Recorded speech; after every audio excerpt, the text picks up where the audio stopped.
Bienvenue dans le plus grand parc attractif de Guadeloupe à Sainte-Anne, Karukéraland.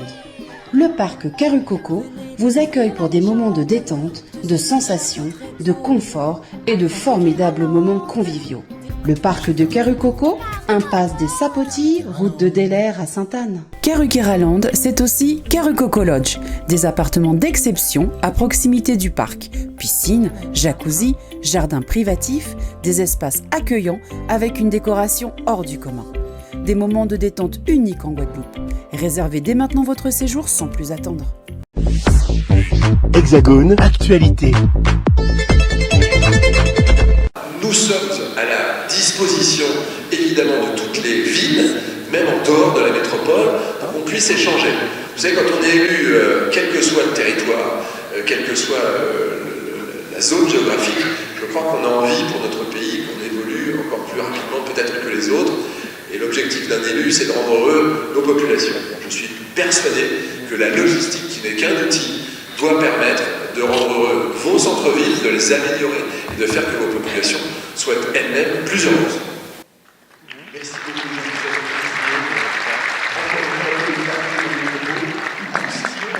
Deuxième biennale européenne du centre-ville au Parlement européen qui se trouve à Strasbourg, où depuis quelques jours on parle de la ville.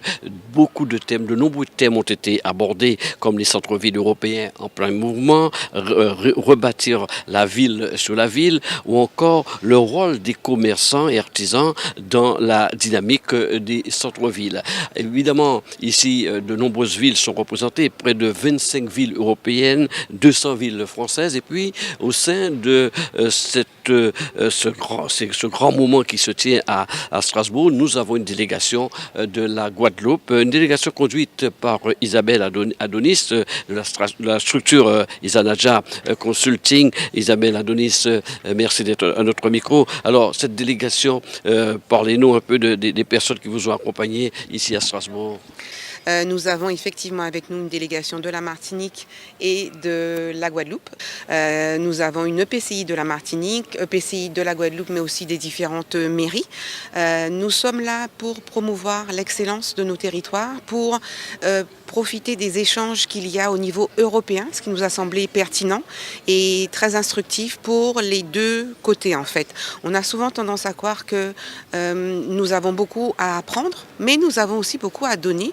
Nous avons aussi beaucoup à partager, beaucoup à transmettre. Et cet échange que nous faisons depuis maintenant la 7e année, nous nous sommes rendus compte que ça donnait des choses, des éléments, des actions très constructives, très positives, et que ça créait des liens, des ponts entre des fois les villes d'Europe, mais très certainement entre les villes de métropole et les villes, nos villes d'outre-mer. De nombreux thèmes ont été abordés. C'est quoi effectivement cette biennale européenne du centre-ville? Alors la biennale a lieu tous les 2 ans. Les assises du centre-ville existent depuis maintenant 16 ans.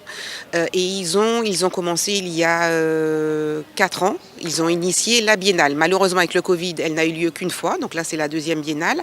L'idée c'est de faire des échanges non seulement avec les villes hexagonales, ultramarines, mais aussi européennes. Parce que nous nous sommes rendus, l'association du centre-ville en mouvement s'est rendu compte que les problématiques étaient souvent les mêmes.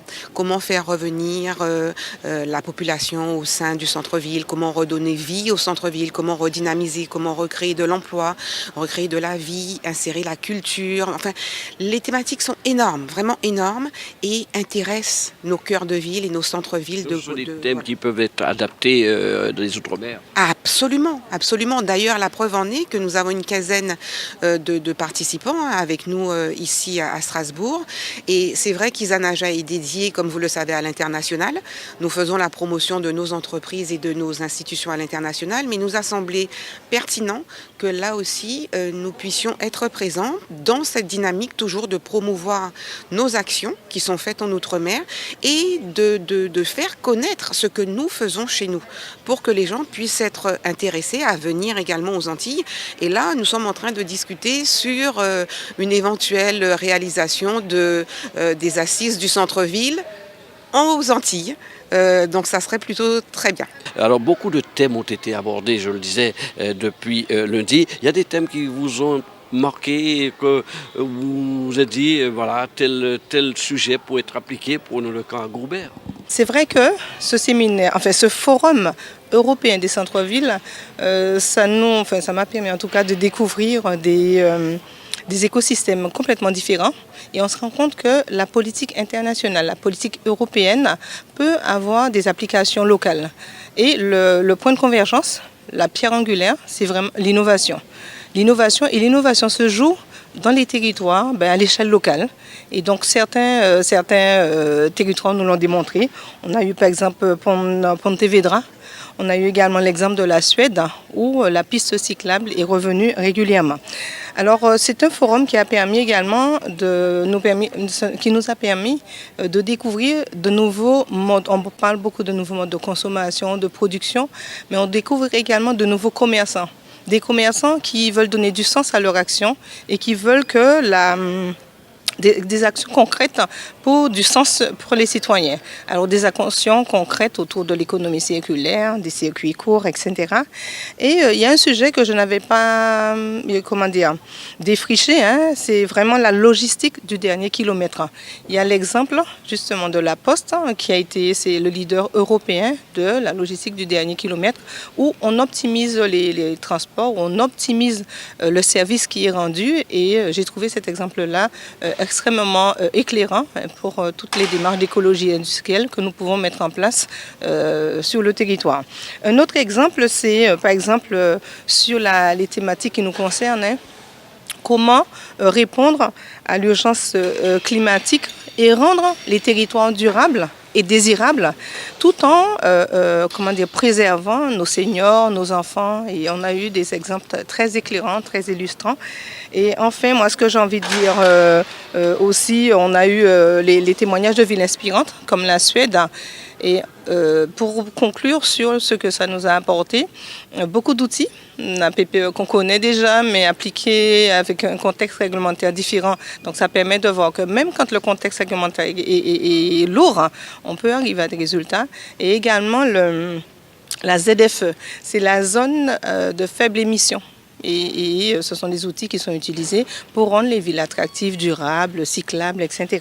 Alors, pour compléter le propos, je ne sais pas si je peux me permettre de compléter, pour compléter le propos, c'est dire qu'on a un contexte réglementaire qui a été démontré contraignant, avec des pouvoirs, des politiques publiques qui s'appliquent dans des territoires différents, avec certains pouvoirs qui ne s'appliquent pas directement dans les communes, puisque les maires n'ont pas toute possibilité d'agir quand il s'agit de réchauffement climatique.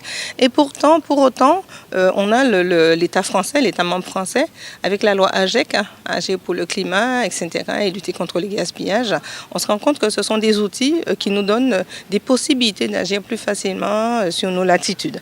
Alors, donc c'est vraiment le contexte très apprenant, très éclairant et très inspirant que j'ai eu à découvrir à travers tous ces écosystèmes divers et variés. Et c'est vraiment un ancrage très très fort parce qu'on repart bien outillé et se dire que la transition écologique à une échelle européenne ou locale, ça se joue. Voilà. C'est votre structure Isanadja Consulting qui organise tout cela. Comment tout est organisé? Ça demande plusieurs mois de collaboration, de complicité, d'échange pour faire venir toutes ces personnes ici à Strasbourg. Oui, beaucoup de travail. Alors merci à l'association du Centre-Ville en Mouvement qui organise cet événement et qui nous aide beaucoup dans la mise en place des rendez-vous, notamment qui sont pris en marge des assises avec les élus de la métropole, de la ville, les différents services de la mairie.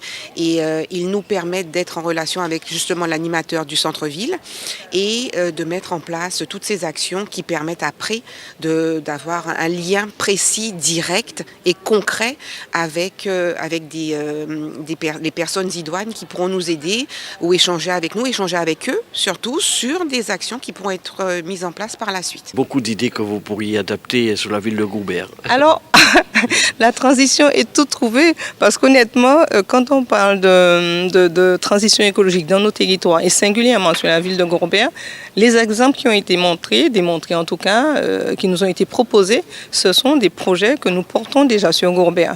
Il s'est agi énormément de pistes cyclables, En fait, c'est un événement, c'est mondial. Hein. Les pistes cyclables se développent partout parce que ce sont des process qui sont faiblement émetteurs de gaz à effet de serre. Quand on veut aller vers la sobriété carbone, les pistes cyclables, number one. Ensuite, on a également l'importance de l'habitat inclusif. Faire en sorte que les gens soient heureux là où ils sont. Tenir compte de l'autre, donner du sens à l'habitat. Les tiers-lieux. À Gourbet, on a un tiers-lieu.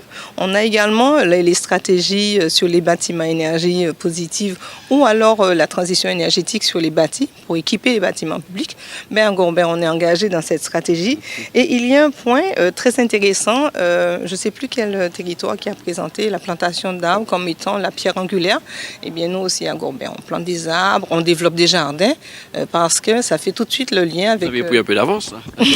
Non, mais ça s'est présenté à nous parce que on n'a pas le choix. Hein. Je pense que la feuille de route, les politiques que nous sommes aujourd'hui, notre feuille de route doit éminemment être bâtie sur la transition écologique. Et quand on parle de transition écologique, c'est la mobilité douce, la biodiversité, les bâtiments à énergie positive, etc. Et donc c'est également la question de la souveraineté alimentaire. Quand j'ai parlé de jardin, eh bien la stratégie alimentaire, certains territoires ont présenté ce qu'ils mettaient en place. Et donc ça nous conforte dans le choix politique que nous mettons en place pour assurer une transition écologique au service des citoyens. Alors, il y a un élément très important. Je me disais que je trouvais ça long. Et certains territoires ont commencé depuis 1976. Donc nous, on en prend le chemin, mais on en est encore loin et il faut qu'il y ait une participation, une sollicitation, en tout cas un accompagnement des citoyens pour que nous puissions mettre en place la transition écologique et faire en sorte que les villes de demain, elles soient durables. Qu'allez-vous faire en Guadeloupe, réaliser un rapport pour le maire? Tout ce que vous avez entendu? Non, je vais... surtout approfondir les outils qui ont été présentés à l'endroit des élus pour que nous soyons beaucoup plus efficaces. Et ensuite, comme je dis que Gourbet est engagé Gourbet est une ville de demain, déjà engagée par le prédécesseur, évidemment. On en est là aujourd'hui, ça ne fait que 2 ans. Donc il y a un travail, il faut reconnaître le travail qui a été réalisé par l'équipe qui était en place. Et donc nous, on bénéficie de cette stratégie. Et là, aujourd'hui, il s'agit pour nous donc 2 ans d'études pour peaufiner, 2 ans pour lancer les marchés et 2 ans de réalisation. Donc 2. Voilà, c'est la stratégie à mettre en place. Et peut-être informer la population, communiquer davantage sur ce qu'on fait et peut-être faire un petit carton explicatif, un 4 pages qui explique toutes les solutions mises en place par le territoire et qui ne sont peut-être pas visibles et qui méritent d'être connues. 2 mots sur cette structure Isanaja Consulting. Oui, alors Isanaja, agence d'accompagnement et de développement à l'international. Donc nous faisons la promotion aussi bien des entreprises que nous accompagnons dans le cadre de leur développement à l'international. Nous avons des entreprises de la Guadeloupe, notamment de la Martinique et de la Réunion. Nous accompagnons aussi des institutions sur leur développement à l'extérieur.